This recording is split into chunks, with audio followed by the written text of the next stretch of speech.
हाँ जी, तो आज अपन स्टार्ट करेंगे अपनी कौन सी यूनिट नंबर 6। यूनिट नंबर 6 है हमारी कंटिंजेंट एंड क्वाजी कॉन्ट्रैक्ट। तो सबसे पहले लिखो यूनिट नंबर 6। कौन सी यूनिट कर रहे हैं अपन? यूनिट 6। कौन सी? Contingent and quasi contract. क्या होता है कंटिंजेंट और क्या होता है क्वाजी, ये अपन पढ़ेंगे। बात समझ में आई?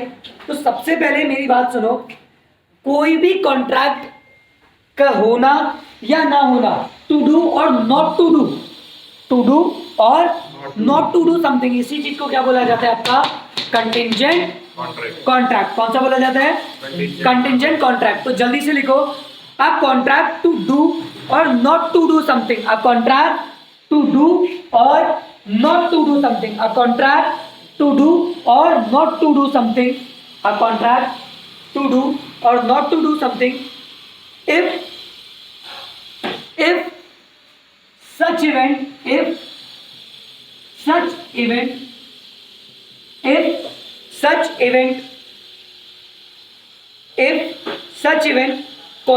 collateral to such contract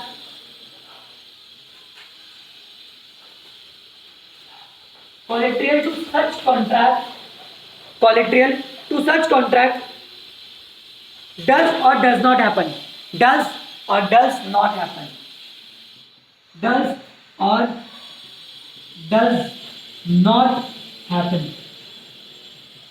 इसको क्या बोला जाता है? हमारा कंटिंजेंट कॉन्ट्रैक्ट। तो कंटिंजेंट कॉन्ट्रैक्ट क्या होता है? A contingent contract is a contract of to do और not to do something, to do और not to do something.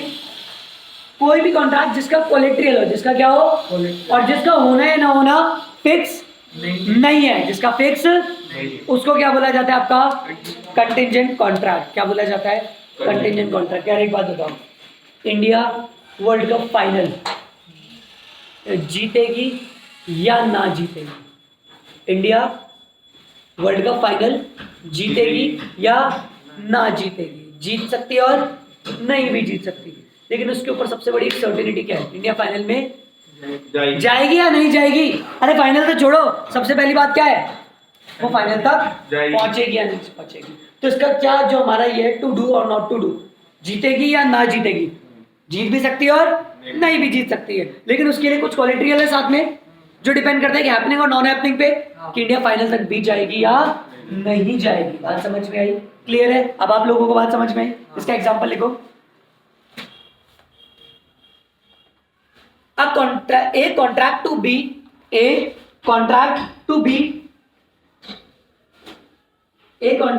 be to pay rupees 1 lakh, to pay rupees 1 lakh if these houses burn,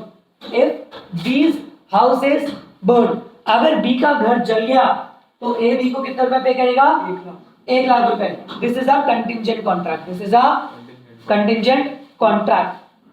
तो insurance वाले contract भी contract हो गया। Contingent क्या हो जाएंगे ये? कंटिंजेंट। तभी तो इंश्योरेंस कॉन्ट्रैक्ट को अपन ने क्या नहीं माना था? याद है? वेगर नहीं माना था। बात समझ में आई? देखो meaning of collateral event,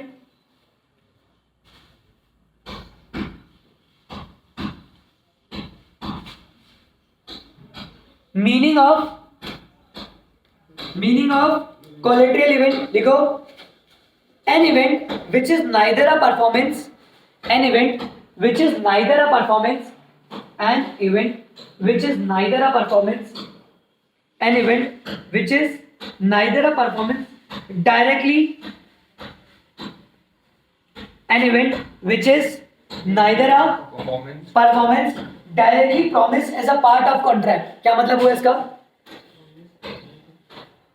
promise main purpose तो है नहीं। देखो वापस लाइन पढ़ो, an event which is neither a performance ही नहीं उस कॉन्ट्रैक्ट में, हमें कुछ करना ही नहीं है। डायरेक्टली, इनडायरेक्टली नहीं, directly promise as a part of contract, promise as a part of contract. For example, मैंने मृदुल को एक कॉन्ट्रैक्ट दिया कि मृदुल अगर तू ये दीवार तोड़ देगा तो मैं तेरे को 2 लाख रुपए दूंगा। तो बताओ मृदुल और मेरे बीच में जो कॉन्ट्रैक्ट है दीवार टूटने का, परफॉर्मेंस, ये डायरेक्ट है इनडायरेक्ट है? डायरेक्ट है। बात समझ में आई? क्योंकि मैंने मृदुल को कॉन्ट्रैक्ट दिया, दैट इज डायरेक्टली लिंक्ड। कैसा है? डायरेक्टली। लेकिन कोई और काम कर रहा है, फॉर एग्जांपल टक टक क्या हो जा रही है, ये कॉन्ट्रैक्ट कर रहे हो, मैंने और मृदुल ने कर लिया, तो अब जो ये काम चल रहा है ये हमारे कॉन्ट्रैक्ट का परफॉर्मेंस है? नहीं। नहीं। क्या इसका डायरेक्टली कंट्रोल है? नहीं। नहीं। बात समझ में आई? क्या हमारे बीच में ऐसा कुछ प्रॉमिस है? नहीं। बात समझ में आई? ऐसे कॉन्ट्रैक्ट को क्या बोलेंगे? कोलेटरल। क्या बोलेंगे? Part of the contract. आगे लिखो, nor the whole of the consideration, nor the whole of the consideration for a promise.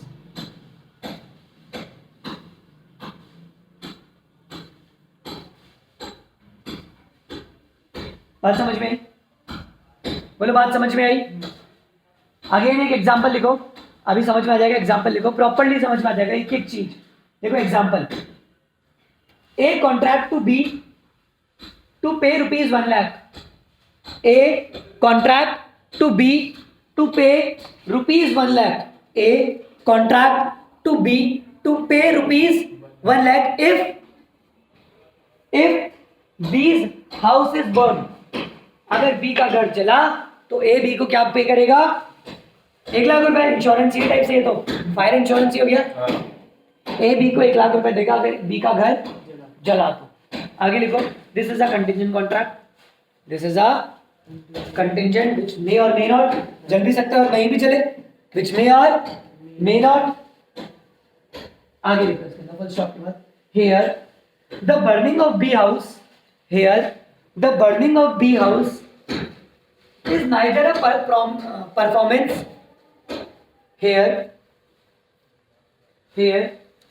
burning of bee house is neither a performance, क्या परफॉर्मेंस है ये? घर जलाना है तो ही पैसे दूंगा, जला क्या हूं घर, ना पेट्रोल निकाल, ऐसा कुछ था? परफॉर्मेंस तो नहीं है। It is neither a performance. Promise is a part of contract,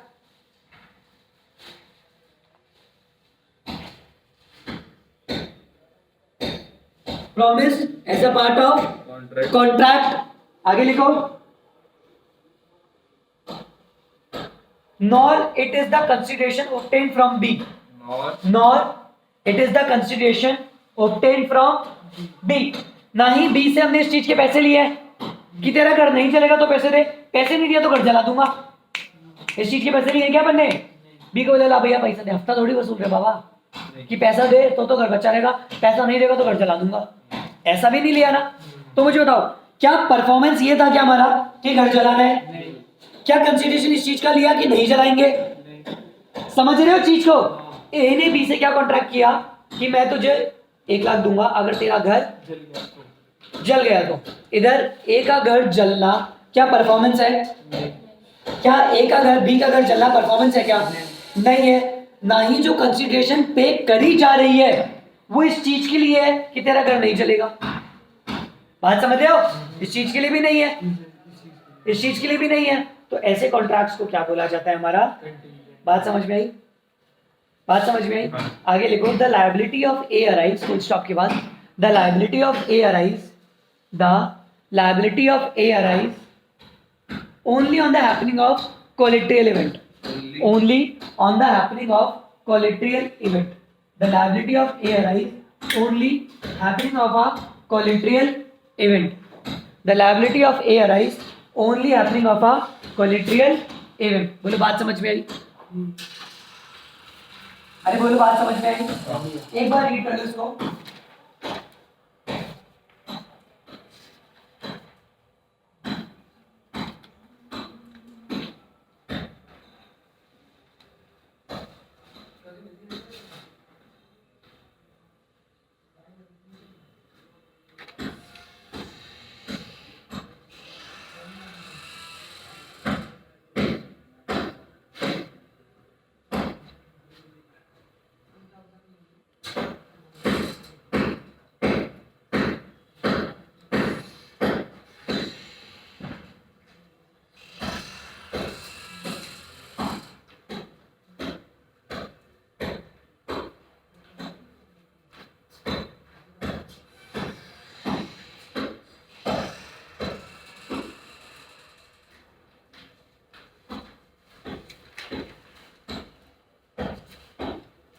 read कर लिया?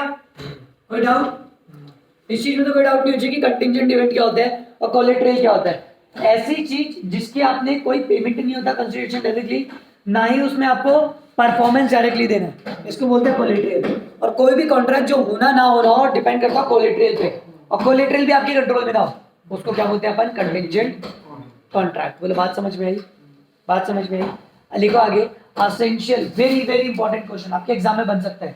Essential of a contingent contract,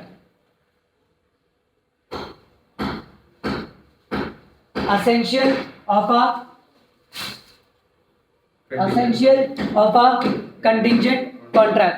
सबसे पहला लिखो ए point, essential of a contingent contract में, essential of a contingent contract, the performance of contingent contract would depend upon happening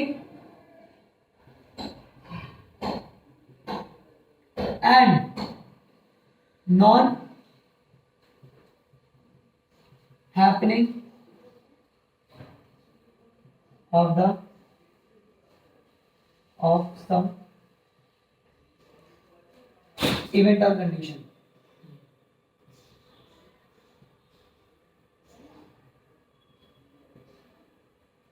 क्या तो होगा ही नहीं होगा? जनवरी तक क्या हमारी वैक्सीन सबको लग जाएगी? मे बी और मे नॉट बी, हैपनिंग और non happening of some event. तो ऐसे को हम क्या बोल सकते हैं? कंटिजेंट का सबसे पहला एसेंशियल होना चाहिए, हो भी सके और ना भी हो सके, दोनों की प्रोबेबिलिटी होनी चाहिए। बात समझ में आई? दोनों की प्रोबेबिलिटी होनी चाहिए। सेकंड पॉइंट, द इवेंट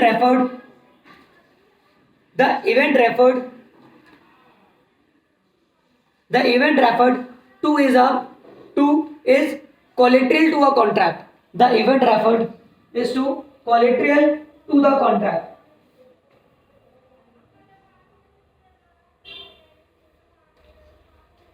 अच्छा मेरी बात ध्यान से सुनो, अब मुझे बताना, इधर देखो इधर देखो इधर देखो, क्या ये कंटिंजेंट है? क्या ए ने बी से कॉन्ट्रैक्ट करा कि अगर तेरी सी से शादी होती है तो मैं तेरे को 1 लाख रुपए पे करूंगा, क्या ये कंटिंजेंट है? नहीं है, डायरेक्टली लिंक्ड है। तो बी के हाथ में कंट्रोल है, वो बी सी से शादी कर लेगा, नहीं कर लेगा? लेकिन ये कोलेटरल से हट जाएगा, मतलब ये नहीं, डायरेक्टली नहीं होगा। कब? जब बी किसी और से शादी कर ले, बी मैरिड समवन एल्स, तब तो उनकी शादी नहीं हो सकती। आप बोलो भैया डिवोर्स हो सकता है, हाँ इसमें भी लिखा है, इन केस ऑफ डिवोर्स वापस से पॉसिबल है, लेकिन अगर वो किसी और से शादी कर ले तो पॉसिबल नहीं है। आयुषी ने मृदुल से कॉन्ट्रैक्ट किया कि अगर तू स्विमिंग पूल बना देगा तो मैं तेरे को पेमेंट कर दूंगी। बताओ कोलेटरल है मतलब कंटिंजेंट है या नहीं है? नहीं है। क्यों? अरे अरे कंट्रोल डायरेक्टली मृदुल के हाथ में है, ऐसे कॉन्ट्रैक्ट को कंटिंजेंट नहीं माना जाता। यार ये तो नॉर्मल कॉन्ट्रैक्ट है, तू मुझे पढ़ा दे पेमेंट कर दूंगा, तो मेरे हाथ में ही तो है ये कंटिंजेंट थोड़ी है। यहाँ थोड़ी तुम ला सकते हो, पढ़ा भी सकता नहीं भी पढ़ा है, अब मेरे हाथ में है। आप लोग मुझे बोलो कि जनवरी तक कोर्स खत्म करा दिया तो पेमेंट कर देंगे, तो मेरे हाथ में है, कंट्रोल मेरे हाथ में, ज्यादा बढ़ा दूंगा पेमेंट ले लूंगा। समझ रहे हो? जो चीज हमारे कंट्रोल में नहीं हो उस चीज के ऊपर बोला जाता है तो क्या बोलेंगे उसको अपन? Contingent contract. बात समझ में आई? अरे बात समझ में आई?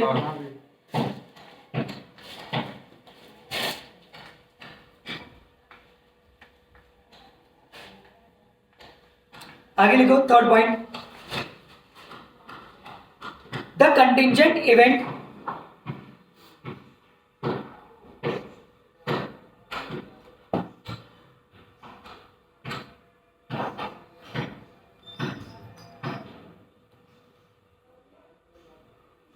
the contingent contract should not be mere, M-E-R-E, should not be mere, bracket में लिख लो will of the promiser, M-E-R-E mere, और ब्रैकेट में लिख देना will, will का मतलब इच्छा, of the promiser।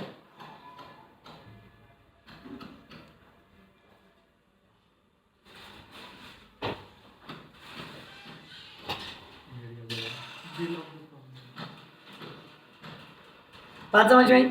ये बोल रहे हैं प्रोमिसर की विल पे नहीं होना चाहिए। कंटिंजेंट तो हमारे को पता है किसी भी चीज पे फोर्स नहीं होना चाहिए, कंट्रोल नहीं होना चाहिए, तो विल किसकी नहीं होगी? प्रोमिसर की विल नहीं होगी। बात समझ में आई? प्रोमिसर की विल पे नहीं होगा। बात समझ में आई? उसका कोई और कंट्रोल उस चीज पे नहीं होना चाहिए। तो कितने एसेंशियल हो गए हमारे टोटल? 3 हो गए शायद से। कौन कौन से? सबसे पहला मत देखो, कॉपी मत देखो। सबसे पहला हैपनिंग और not happening of an event. Second collateral होना चाहिए, and third not the will of promiser, promiser की विल पे नहीं होना चाहिए। कितने पॉइंट हुए? 3। कौन कौन से? हैपनिंग और हैपनिंग और non happening of an event, second collateral, third और विल ऑफ द प्रॉमिसर पे नहीं होना चाहिए। चौथा लिखो, the event must be uncertain, the event must be uncertain, the event must be uncertain, the event must be uncertain, the event must be uncertain. Event certain होना चाहिए क्या? होगा ही होगा।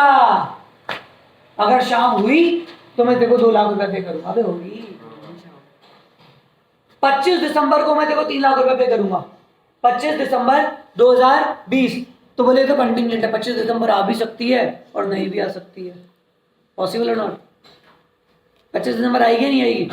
पक्की बात है। तुम रहो नहीं रहो 25 दिसंबर तो आएगी आएगी। तो ये तो कैसा है? सर्टेन है। इसकी तो सर्टेनिटी है ही है। बात समझ गई? आपका इवेंट कैसा होना चाहिए? अनसर्टेन। तभी आपका कंटिंजेंट इवेंट बनेगा, विच मे और मे नॉट। तो ये हमारे 4 थे असेंशियल। कितने? 4 ही हो गए। 4 थे असेंशियल किसके? कंटिंजेंट। कौन कौन से 4 हुए मुझे बताओ? हैपनिंग और not happening of the event, बहुत बढ़िया। Collateral collateral, third will of the promiser, will of the promiser, बहुत बढ़िया। और आंसर। बात समझ में आई? बात समझ में आई? अगला लिखो, difference between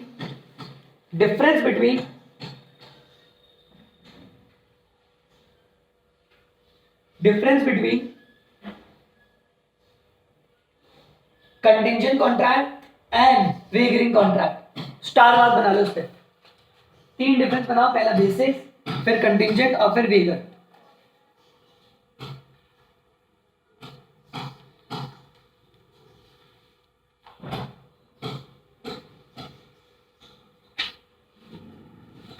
difference between contingent contract and wager contract. बताओ ये देखो बड़ा आसान है, पर एक बात ध्यान रखना, ये आपको बहुत जगह पे सिमिलर लगेगा कि कंटिंजेंट भी यही है और वेगर भी यही है, लेकिन डिफरेंस है, आप आइडेंटिफाई कर सकते हो। इधर देखो, बेसिस, कंटिंजेंट और वेगर। सबसे पहले लिखो मीनिंग। लिखा मीनिंग। कंटिंजेंट कॉन्ट्रैक्ट में लिखो, contingent contract is a contract to do और not to do something, to do और नॉट टू डू, कुछ करो या कुछ ना करो, कुछ करो। अ contingent contract is a contract to do और नॉट टू डू समथिंग। पर साथ में क्या कोलेटरल होना चाहिए? With reference to collateral event, with reference to collateral event. और कोलेटरल इवेंट का भी क्या होना चाहिए? हैपनिंग या फिर non happening. With reference to collateral event, with reference to collateral event, happening और नॉट हैपनिंग, हैपनिंग और नॉट हैपनिंग। बोलो बात समझ में आई? ईश बात समझ में आई कि कोलेटरल इवेंट क्या होता है? कोलेटरल इवेंट की सबसे इंपॉर्टेंट चीज क्या है? देखो ये to do, to not to do. बात समझ में आई? कुछ करो या फिर कुछ ना करो, कुछ करो या फिर कुछ ना करो। टू डू और not to do, to do और not to do, to do और नॉट टू डू। उधर देखो वेगरिंग एग्रीमेंट में, a wagering agreement is a promise, a wagering agreement, A wagering agreement is a promise to give money। सबसे पहली बात तो यहाँ पे क्या आ गई? To give money।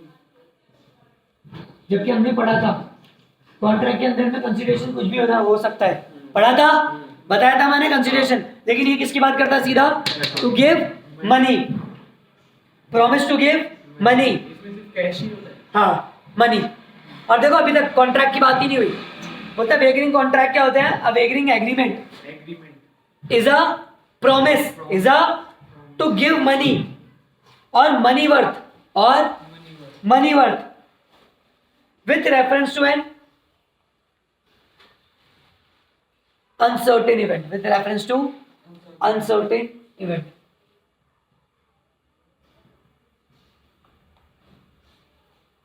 Event on happening और non happening.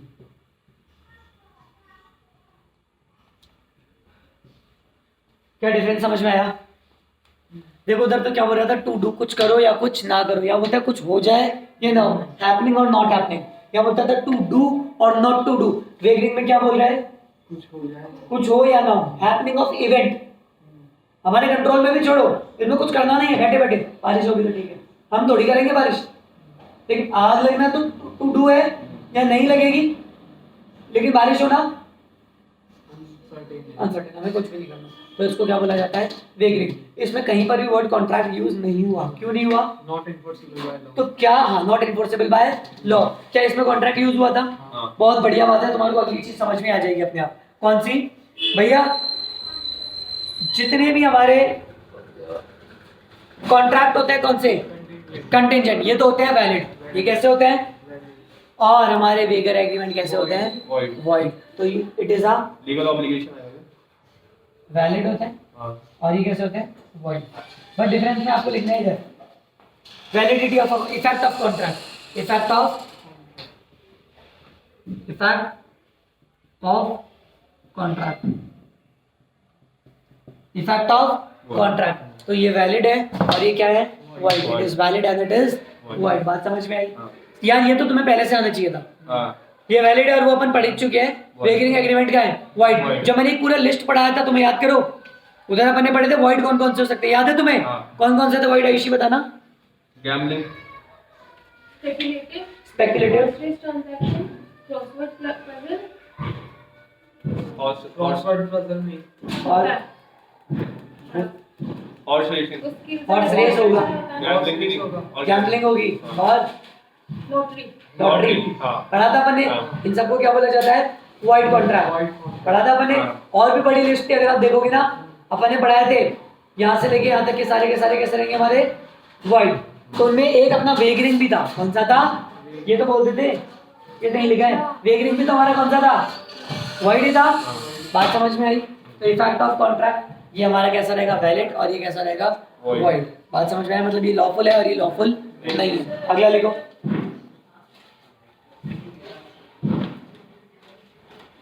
Reciprocal promise. What is reciprocal promise? ये होगा तो किसी चीज के बदले में क्या जाता है? किसी चीज के पढ़ा हुआ है? हाँ पढ़ा हुआ है। तो बताओ। किसी चीज के हैपनिंग क्या क्या जाता है? अगर जैसे मान लिया कि आपने ये काम कर दिया तो मैं वो काम करूंगा, वो तो क्या हो गया? Reciprocal promise.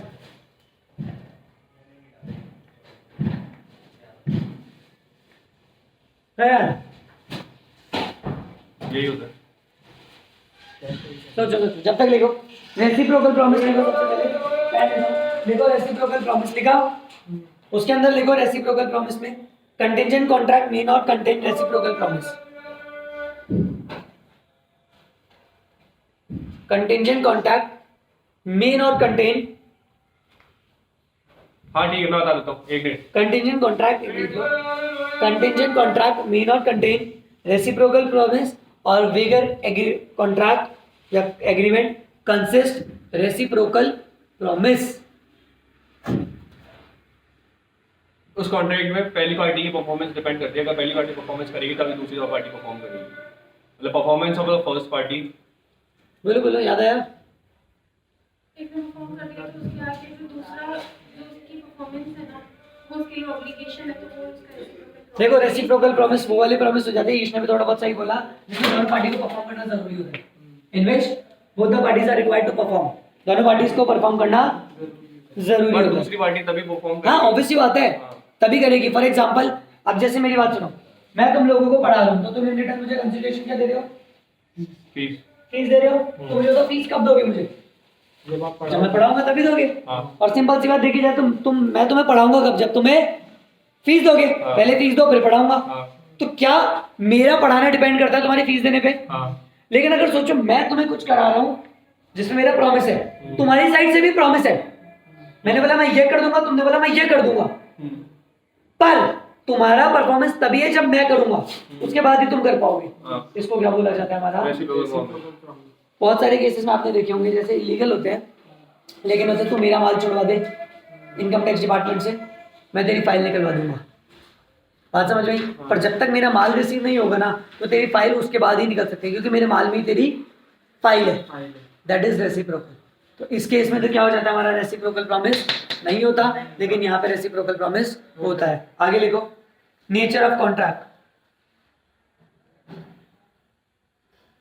मुझे बताओ, ये जो आपके कंटिंजेंट कॉन्ट्रैक्ट होते हैं, क्या कभी ये वेगर बन सकते हैं क्या? कंटिंजेंट कॉन्ट्रैक्ट वेगर हो सकते हैं क्या? आंसर इज नहीं। कंटिंजेंट कॉन्ट्रैक्ट कभी भी वेगर नहीं होंगे, लेकिन वेगर एग्रीमेंट कंटिंजेंट हो सकते हैं। लिखो,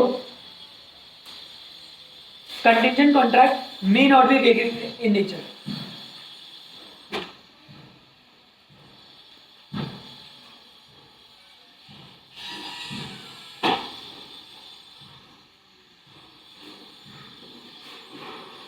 Contingent contract may not be wavering in nature। और wavering में लिखो, a wavering agreement is essentially contingent in nature। is essentially contingent in nature। यार एक काम करो, essential of a contingent contract करो, वो सारे के सारे waiver agreement में अप्लाई करेंगे। may और may not होना चाहिए, बात समझ में? अनसर्टेन होना चाहिए, ये सारी चीजें अपने पढ़ी है। तो उसके विल पे नहीं होना चाहिए, बिल्कुल कंट्रोल नहीं होना चाहिए, ये सारी चीजें हमने पढ़ी है। बस सिंपल सी बात है, वेगरिंग एग्रीमेंट को हमने इन्फोर्सेबल बाय लॉ नहीं माना, इसको इन्फोर्सेबल बाय लॉ माना गया। तो कंटिंजेंट कॉन्ट्रैक्ट कभी भी हमारा वेगरिंग नहीं हो सकता, लेकिन वेगरिंग वाला अगर इन्फोर्सेबल बाय लॉ है ना तो फिर उसको याद करो। वेगरिंग के अंदर अपन ने बोलते हैं कि कुछ वेगरिंग जैसे होते हैं बट उनको सही माना गया है। कॉन्ट्रैक्ट ऑफ इंश्योरेंस है तो वेगरिंग जैसा ही, लेकिन उसको सही माना गया, ये वही वाली चीज है। बात समझ गए? लेकिन जो एक नॉर्मल वेगरिंग है, जैसे इंश्योरेंस का या एक का घर चलेगा, वो कभी भी वेगरिंग इलीगल नहीं बनेगा। बात समझ में आई? तो क्या डिफरेंस लिख सकते हो आएगा तो? क्या डिफरेंस लिख सकते हो, बोलो? Wagering agreement is essential to essentially contingent in nature। essentially contingent in nature। essentially contingent in nature। बोलो, बात समझ में आई? बेसिक क्या लिखो? बेसिस में लिखो ना, नेचर ऑफ कॉन्ट्रैक्ट।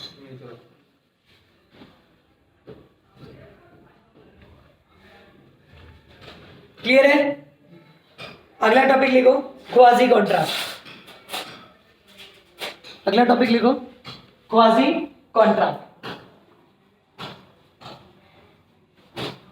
जल्दी से लिखो, क्वाजी कॉन्ट्रैक्ट।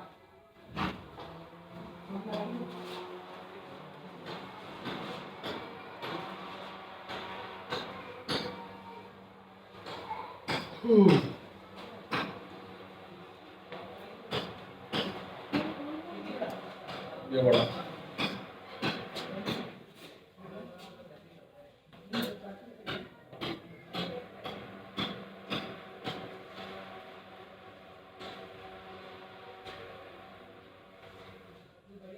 ओ भाई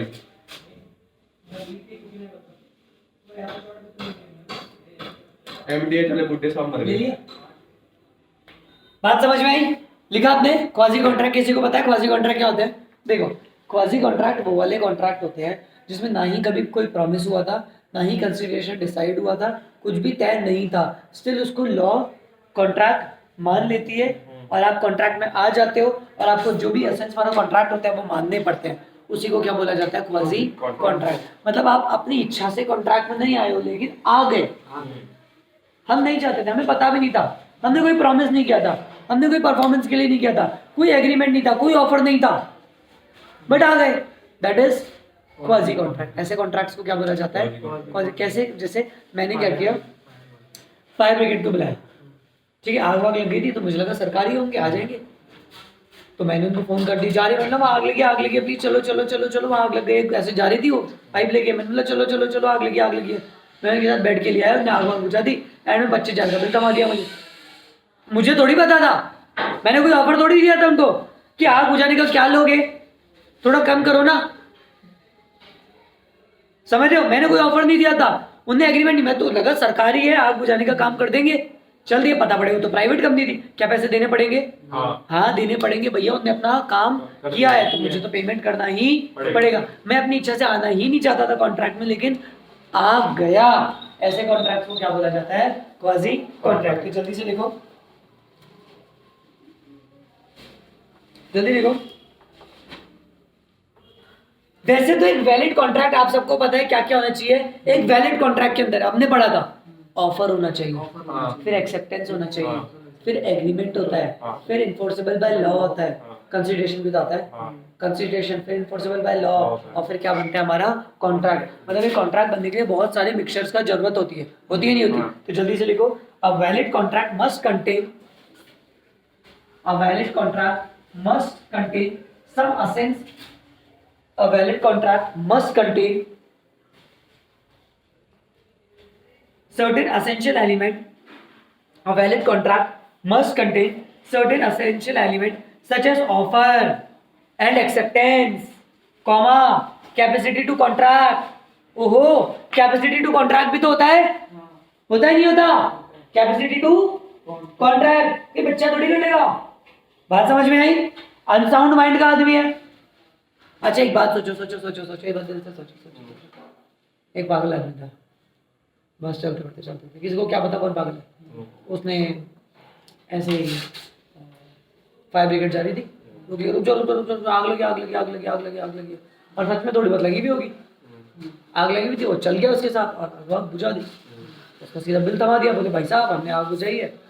तो जो उसके गार्जियन थे पागल आदमी के, उन्होंने तो कोर्ट में बोल दिया, क्या बोल दिया? पागल है, आपने तो कहा था कैपेसिटी टू कॉन्ट्रैक्ट में है ही नहीं, अनसाउंड माइंड है, इसके तो कॉन्ट्रैक्ट कैसे कर लिया? तो मुझे बताओ फायर ब्रिगेड वाले की क्या गलती? उन्होंने तो अपना पानी भी लगाया, तो चल के भी आए। इस केस में पैसा मिलना चाहिए नहीं मिलना चाहिए?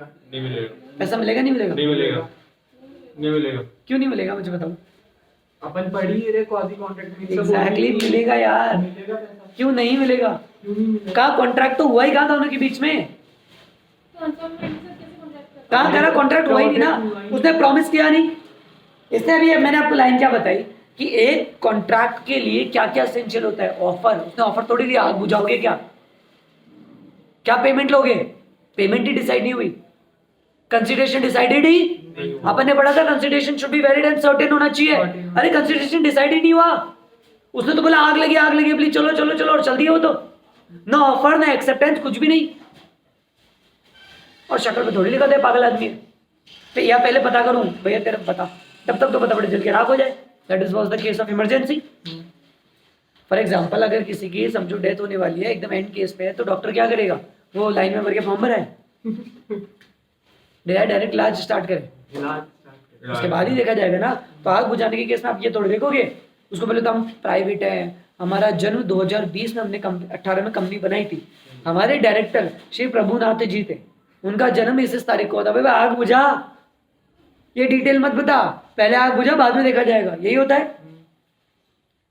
तो अनसाउंड माइंड ने कॉन्ट्रैक्ट कर लिया। अब पैसा तो देना पड़ेगा। अभी पढ़ाऊंगा आपको, माइनर के साथ भी कॉन्ट्रैक्ट होता है ना, तो माइनर को पेमेंट करना पड़ता है एसेंशियल्स के केस में। In case of essentials minor is liable. मैंने आपको बताया था माइनर के साथ कभी गलत नहीं होता, माइनर को कभी पे नहीं करना होता। आज बताऊंगा माइनर को कब पे करना होता है एसेंशियल्स के केस में। लिखो जल्दी से, A valid contract must contain certain essential elements such as offer, acceptance, capacity to contract, consideration and free consent. And free consent. ये सब required होता है। हाँ। But sometimes the law implies a promise imposing obligation on one party. But sometimes the law implies a promise imposing obligation on one party and conferring right in favor of other and conferring right in favor of Obligation to one party. obligation to one party and conferring right in favor of other. Conferring right. मुझे एक बार but से पढ़ो, एक बार but से पढ़ के बताओ क्या लिखा है। But sometimes law implies a promise. धीरे धीरे पढ़ो, जल्दबाजी किस बात की है? But sometimes law law implies implies a promise, a promise imposing obligation obligation on one party.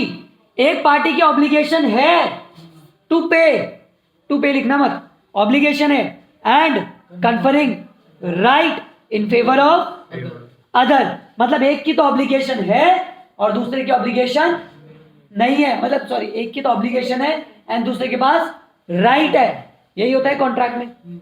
हमने पढ़ा कि एक असेंशियल कॉन्ट्रैक्ट बोलता है कि ऑफर होना चाहिए, एक्सेप्टेंस होना चाहिए, फ्री कंसेंट होनी चाहिए, कंसिडरेशन वैलिड होनी चाहिए, लॉफुल होना चाहिए. बट समटाइम लॉ क्या करता है, एक की तो ऑब्लिगेशन बना देता है और एक का राइट बना देता है. राइट के बाद लिखो in favour of other, even where there is no offer, even where there is no offer, no acceptance, no genuine consent, no lawful consideration. In fact, no acceptance no offer no offer, no acceptance, no genuine consent, no lawful consideration, and in fact neither are agreement nor a promise. ना ही वो कभी promise बना, ना ही वो agreement बना.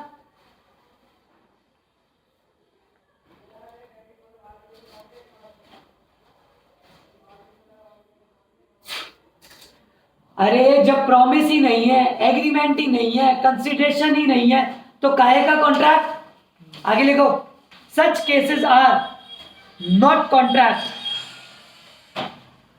सच cases are not a contract in strict sense. Strictly तो ये contract नहीं है भैया.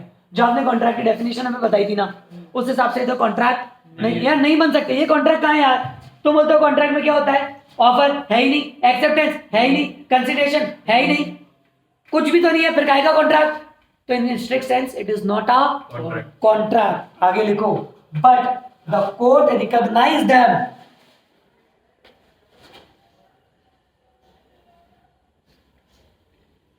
but court recognize them as relations resembling those to contract. But court recognize them a relation resembling those to contract and enforce them as if they were contract. अरे बताओ यार, court के ऊपर है क्या कुछ?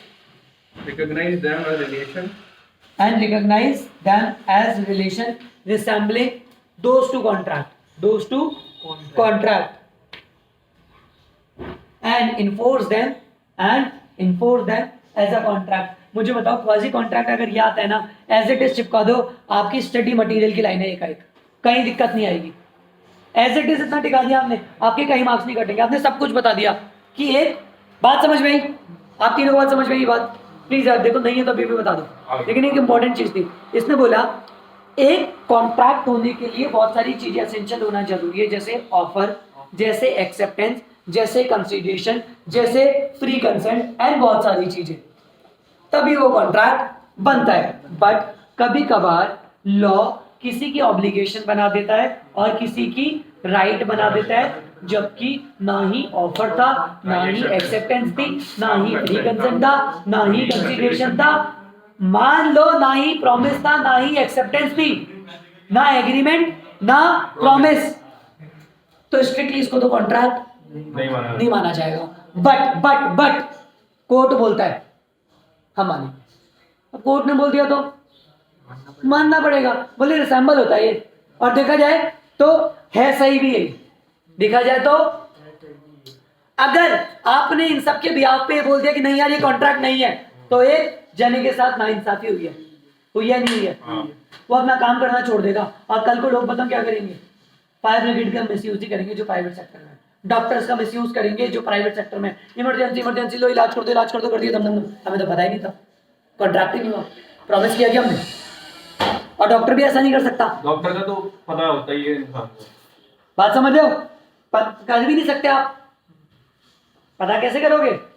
मतलब डॉक्टर ये थोड़ी देखेगा नहीं इलाज पहले नहीं करूंगा, पहले कॉन्ट्रैक्ट बोल कंसिडरेशन क्या देगा 50,000 कम करो, ऐसा कॉन्ट्रैक्ट नहीं कर सकता, इंसानियत नहीं बोलेगी, आपको पेमेंट करना ही पड़ेगा। बात समझ में आई? तो क्या इंसाफी वाला कॉन्ट्रैक्ट है या नहीं है? मतलब लॉ ने जस्टिस दिलाई नहीं दिलाई? तो एक लाइन लिखो भैया, पर क्या ये वॉइडेबल है ना? लिखो लिखो एक बार, quasi contract are based on, quasi contract लिखो, क्वाजी कॉन्ट्रैक्ट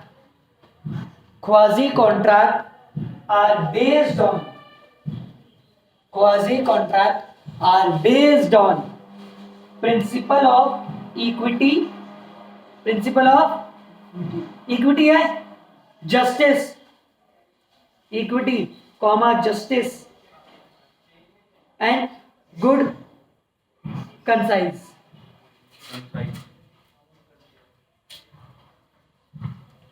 एक बात बताओ, ए ने गलती से बी को पेमेंट कर दिया, ए ने गलती से बी को पेमेंट कर दिया, मुझे बताओ बी की क्या रिस्पॉन्सिबिलिटी बनती है? ये को वापस करेगा। क्यों भाई, कौन सा कॉन्ट्रैक्ट हुआ मैं तो नहीं कर रहा, जा पढ़ में जा। क्वाजी कॉन्ट्रैक्ट ये बोलता है चाहे तुम्हें कोई प्रॉमिस हो नहीं हो, लेकिन तेरी रिफंड करने की जिम्मेदारी है। आपको पता है इवन पेटीएम में तो ये भी होता है या बैंक में भी होता है, आपने गलती से किसी के अकाउंट में ट्रांसफर कर दिया ना, आपको रिफंड मिल जाता है। पता है आपको ये बात? पहले भी था, आप लोग अवेयर नहीं होंगे। गलती से ट्रांजैक्शन किसी और के में हो गया ना, तो भैया सामने वाले की लायबिलिटी है कि उसको वो वापस पे करेगा। बात समझ में आई? भैया रिचार्ज के केस में इसलिए नहीं हो पता, आप कोई एक्शन नहीं ले पा रहे, नहीं तो मिल जाएगा, वो भी डिटेल में घुसोगे तो मिल जाएगा।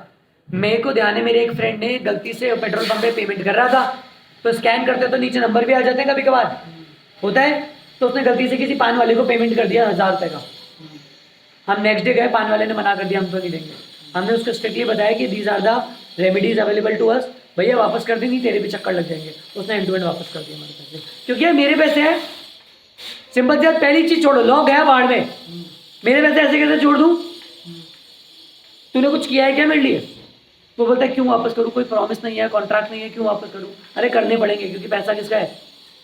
गलती से तेरे पास आ गया। फॉर एग्जाम्पल एक और चीज सोचो, ध्यान से सुनना, ए ने बी को माल डिलीवर करना था, ए ने गलती से आयुषी ने क्या कर दिया, आई के घर मतलब ईस्ट के घर माल डिलीवर करवा दिया। ए को करना किसको था?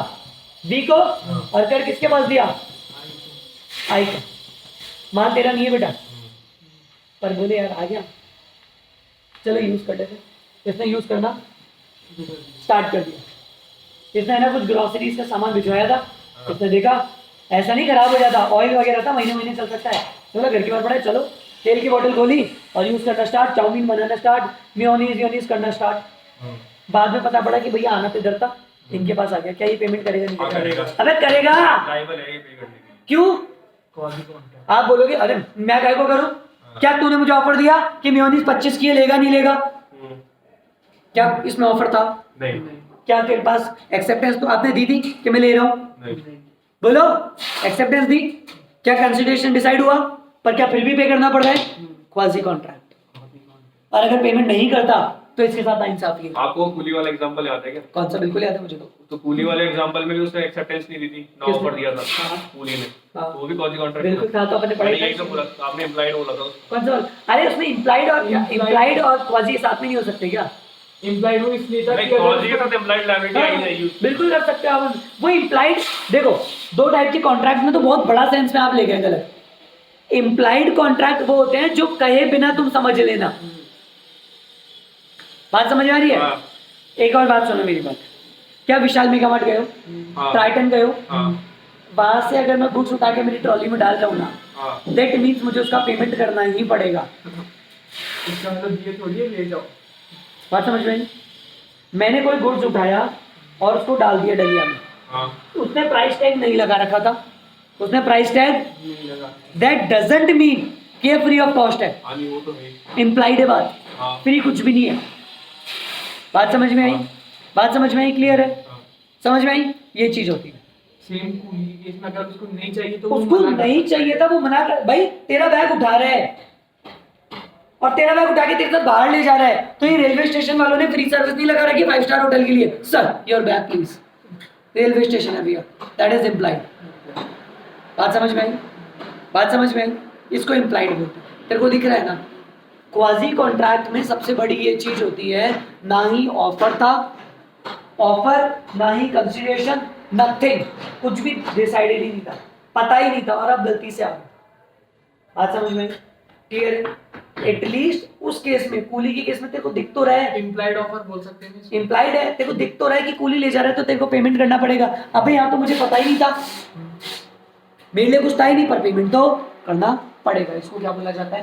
क्या ये वाला केस जो मैंने दिया, क्या ये भी इम्प्लाइड है? जैसे इम्प्लाइड भी है, ईश अगर आप यूज कर रहे हो तो आपको पेमेंट करना पड़ेगा। ये इम्प्लाइड भी और ये क्वाजी भी है। बात समझ में आई? क्लियर है? क्लियर है क्या? चाहो तो लिखो, एक एग्जांपल लिखो। एक एग्जांपल लिखो। अच्छा एक और लिख लो, a quasi contract or constructive contract rest upon maxims, rest upon quasi contract or constructive contract, इसको constructive or constructive contract based contract rest upon maxims. इसका मतलब होता है no man must grow rich out of another person loss। किसी की loss से तुम अगर रिच हो रहे हो तो ये कॉन्ट्रैक्ट होने नहीं देगा। बात समझ में आई? बात समझ में आई? क्लियर है? मेरा अमेज़न से माल किसी और के पास डिलीवर हो गया, क्या मैं वापस मंगा सकता हूँ? और अगर उस पर्सन ने यूज कर लिया तो क्या अब उसको ही पेमेंट करना पड़ेगा? यस, करना पड़ेगा। बात समझ में? क्लियर है? मैंने माइक मंगाया, आयुषी के पास पहुंच गया, आयुषी ने उसको यूज करना स्टार्ट कर लिया, तो मैं आयुषी से लायबल हूँ पेमेंट रिसीव करने के, क्यों भैया तूने यूज किया? तो बोला मैंने तो कॉन्ट्रैक्ट ही नहीं किया। अरे करना पड़ेगा, मेरा लॉस तेरे को फायदा ये नहीं होने दूंगा कभी, और कोर्ट भी नहीं होने देगा। बात समझ में आई? क्लियर है? तो ये लाइन भी अगर आप लिखते हो ना क्वाजी कॉन्ट्रैक्ट में, काफी अच्छा इम्पैक्ट पड़ेगा। ठीक है?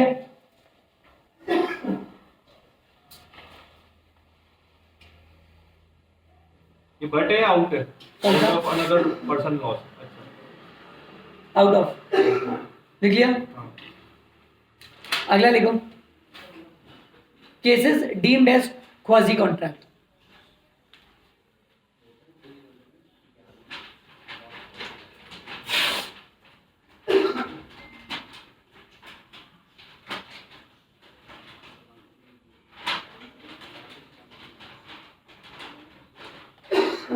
लिखा लिखा cases deemed as quasi contract, star mark बना लो, इंपॉर्टेंट। इस यूनिट के बाद जैसे ही तुम्हारा होगा, आई थिंक तुम्हारा कॉन्ट्रैक्ट बहुत ज्यादा स्ट्रांग हो जाएगा। रिसेंटली पढ़ा है अपन ने, सारी चीजें कंप्लीट है, डिटेल मैंने मटेरियल की एक एक चीज आप लोगों को पढ़ाई है, जो इंपॉर्टेंट थी वो भी पढ़ा दी। ठीक है? और प्लीज सारी वीडियोस एक दिन बैठ के रिकैप मार लेना, स्पीड बनाना, डेढ़ या 2 की कर लेना, कोई दिक्कत नहीं है। और बहुत जगह आपको ऐसे दिखेगी जो मैंने ब्लैंक छोड़ रखी है, मतलब पढ़ाया नहीं उसमें, 5-1 मिनट आगे करते जाओ, देखते जाओ, आगे करते जाओ, देखते जाओ, समझो। जैसे मैं टॉपिक स्टार्ट करता हूँ रिकॉल करो और कंप्लीट करो। टोटल आपकी कितनी क्लासेस है? 7-8 क्लासेस है, 45 मिनट से 50 मिनट्स की है, मतलब कितने घंटे जाएंगे? 5 से 6 घंटे जाएंगे। अगर आप उसको 1.5 की स्पीड में कर लोगे तो मतलब कितने हो गए आपके? 3 घंटे या 3.5 घंटे होंगे। 3.5 घंटे में आप आराम से पूरा कॉन्ट्रैक्ट रिवाइज कर सकते हो। बुक लेके बैठो, मेरी सारी वीडियोस आपके पास अवेलेबल हो जाएंगी। क्लियर है? जल्दी से लिखो। सबसे पहला A point, claim for necessary supply to a person. Claim for necessaries supplies, claim for necessaries supplies to a person incapable of contracting. ओहो, क्या बोला इसने? Supplies to a person incapable of contracting. मतलब कि अगर आपने माइनर और जो इनकेपेबल है, मतलब आउट ऑफ कैपेसिटी कॉन्ट्रैक्ट के, समझ में आ गई? नेसेसरीज का मैंने सप्लाई करी है, क्या चीज? Necessaries। नेसेसरीज। और सामने वाला उठा के बोल देता मैं तो इनकेपेबल हूँ। ये पर उस केस में सर, अब जैसे उत्तराखंड में अपने आया था, उधर नेसेसिटीज का सामान पहुंचा भैया गवर्नमेंट ने पहुंचाया था वो, और गवर्नमेंट ने फ्री ऑफ कॉस्ट पहले ही बोल के पहुंचा दिया। अगर कोई प्राइवेट कंपनी ऐसा करती तो प्राइवेट कंपनी से लेना पड़ता ना, प्राइवेट कंपनी बांटेगी थोड़ी आगे जाके। तभी ध्यान देना, सेल्समैन आता है ना तो आपको ऑफर देता है पहले, सर ये ले लो, लो, ऐसा नहीं होता मुंह खोल ले खाओ, ऐसा कहीं नहीं होता। बात समझ में आई? क्लियर? बट गोल्डन हो जाएगा बात समझ में आई? हाँ। ये चीज होती है। एंड जो सप्लाईज करी जाती है ना, जैसे उत्तराखंड वगैरह, तो सरकार अपनी तरफ से बता देती है कि ये लोग हमारी साइड से हो रहा है, इन लोगों के लिए करा जा रहा है। चाहे तो आप ऐड देख लेना, रिलीफ फंड बोला जाता है उन लोगों को, प्रोवाइड रिलीफ। तो रिलीफ बोर्ड आ गया तो इसका मतलब फ्री ऑफ कॉस्ट ही दिया जा रहा है, वो कोई कॉन्ट्रैक्ट क्रिएट नहीं हो रहा। बात समझ में आई? क्लियर है? तो सबसे पहला क्या हो गया, claim for necessary supply to a person incapable of contracting. इसका एक एग्जांपल लिख लो, A supplies B authentic, A supplies to B authentic, A supplies to B authentic or a minor। authentic क्या होता है? दारू पियो। बावड़ा। अच्छा, authentic कुछ होश ही नहीं है। authentic बात समझ में आई? और a minor। अच्छा एक बात बताओ, एक बेवड़ा आदमी जिसको कोई होश नहीं, अनसाउंड माइंड में चल रहा है, दारू पीने गया तो अनसाउंड माइंड ही होगा। हाँ, वो रेस्टोरेंट में गया, खाना लगाओ, मेन्यू देख रहा है, चाय वाले उसने ऐसे पेज खोल रखा है, बोलता है हाँ 2 इडली सांभर लिया, ग्रीन टी पड़ के बोलता है ये वाली पाव भाजी भी लिया, और वो आ गई, दबा के खा ली उसने।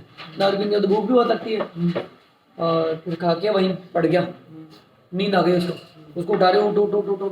जब उठा उसके घर वाले आए, होश आया तो पैसे मांगेगी, होटल नहीं मांगेगी। बोले कह रहे तो अनसाउंड माइंड का था, इससे पैसे क्यों मांग रहे हो? इसको होश ही नहीं था, जब भी खा रहा था ना, इसको थोड़ी पता थी इतनी जगह महंगी जगह आके खा रहा है। नहीं सर, ये तो अनसाउंड माइंड का था उस टाइम पे, जब इसने आपके साथ कॉन्ट्रैक्ट करा, तो प्लीज पेमेंट मत लो। लेंगे। क्यों? ऑफर ही नहीं दे पाया वो बेचारा, तो वो नहीं था, पर देना पड़ेगा। नेसेसरीज किसके लिए? आपने सप्लाई करी, नेसेसरी ऐसा कोई ऐसी चीज है, बात समझिए, फूड, ग्रेन्स, या जहाँ पर उसने कराया। क्लियर है? तो सबसे पहला कौन सा हो गया? Claim for necessary to the person। देखो, ए supplies B authentic or a minor with necessary suitable to his condition in life. Condition to his life. A is entitled to reimburse from B. A के पास right है भैया, वो B से ले सकता है अगर उसने नेसेसरी सप्लाई करी है तो। ठीक है? Entitled to reimburse from B, वो बी से पैसा ले सकता है। ये सारे वर्ड्स टर्म्स है ना, मेरे एमसीक्यूज में थी तो मुझे समझ नहीं आ रही थी। लुथेंटिक ये क्या होता है, और ये रिएम्बर्स का मतलब होता है वापस लेना। वापस नहीं। फॉर एग्जाम्पल क्या हुआ, मैंने तुम लोगों को बोला जाओ पार्टी वार्टी कराओ, पैसा कौन देगा? मैंने बोला मैं दूंगा। तो बोले लाओ, मैंने बोला तुम एक काम करो, पार्टी वार्टी कराओ, जो भी खर्चा हो मुझे बिल ला कर दे देना, मैं पैसा वापस कर दूंगा। तो जितने का भी होगा दैट इज रिएम्बर्समेंट। क्या बोला जाता है? जैसे अगर आपको पता हो ना, सेल्स स्टाफ होते हैं ना बैंक्स वगैरह में, ये लोग जाके खर्चा कर देते हैं, ये बिल जाकर दिखा देते हैं और इनको क्या हो जाता है? रिएम्बर्स हो जाता है। बोले बात समझ में आई? क्लियर है? इसको क्या बोला जाता है? रिएम्बर्समेंट। क्या बोलते हैं इसको अपन? बात समझ में आई? क्लियर है? देखो अगला, पेमेंट बाय इंटरेस्टेड पर्सन। अच्छा उसका लिख लो सेक्शन नंबर 68, इससे पिछले का claim for necessary, section 68, section 68। अगला लिखो section 69, payment by interested person. Payment by interested person, मेरे तो अब तो 90 मान लूं मैं, आप बोले 3-4 नंबर यहाँ से उड़ जाते तब आ जाएंगे, तो 85-90 हो जानी चाहिए अपने। ठीक है? Payment by interested person, payment by interested person, payment by interested person, payment by interested person. ध्यान से सुना है कि अच्छा से एग्जांपल ले लो।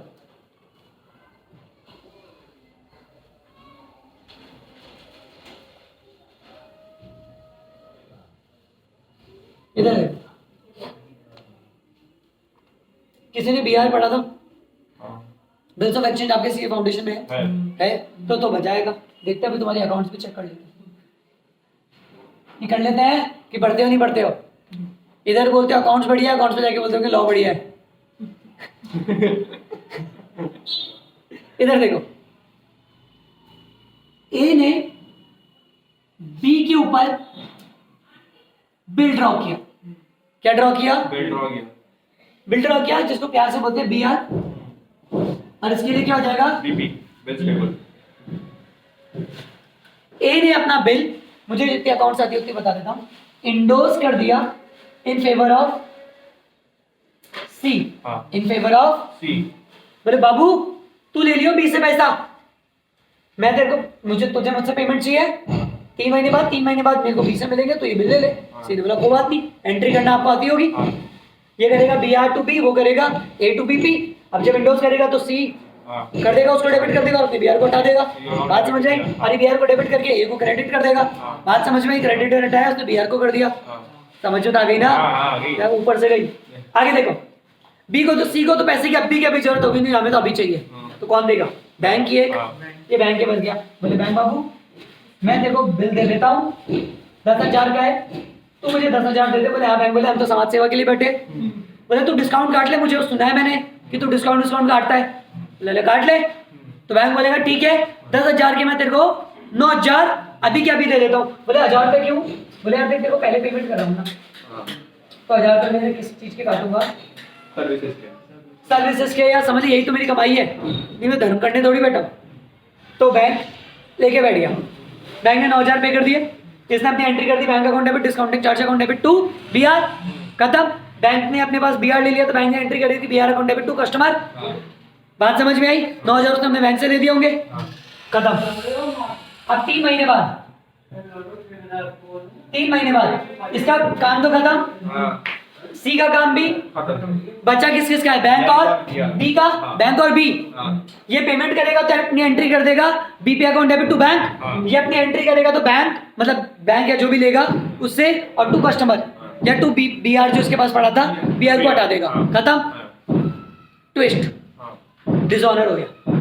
बी नहीं दे रहा पैसे। नहीं दे रहा, बोले बाहर में जा, नहीं दे रहा होगा तू बैंक, डिसऑनर हो गया। हाँ। हो गया नहीं हो गया? सच्ची हो गया। बताओ, हो गया। तो अब देखो, आप लोगों ने सुना होगा, पढ़ा भी होगा, एक प्यारा सा शब्द था नोटिंग चार्ज, हाँ। याद है? हाँ। कौन पे करता है? ए करेगा, बी करेगा, सी करेगा, डी करेगा। जितना मुझे याद है बी करेगा। नोटिंग चार्ज वो पे करता है जिसके पास बिल होता है। अरे बिल तो होता है, जिसके पास बिल होता है। जिसके पास बिल होगा वही नोटिंग चार्ज चार्ज है। पे करेगा। तो भैया तू होगा बैंक, बाहर में जा। जब noting charge, noting, what is noting charge? सच में नोटरी देखा पब्लिक जाएगा, से। नोटरी पब्लिक जाके चेक करेगी क्या सच में इसका दिवालिया निकल गया क्या, हाँ। क्या सच में इनकेपेबल ऑफ पेइंग हो गया क्या। हाँ। अगर ये हो गया तो चेक करा जाता है। क्या करा जाता है? चेक किया जाता है। तो भैया किसने पे कर दिया? अरे बैंक ने। किसने पे किया? बैंक ने। Noting charge is paid by bank. Bank ने नोटिंग चार्ज पे कर दिया।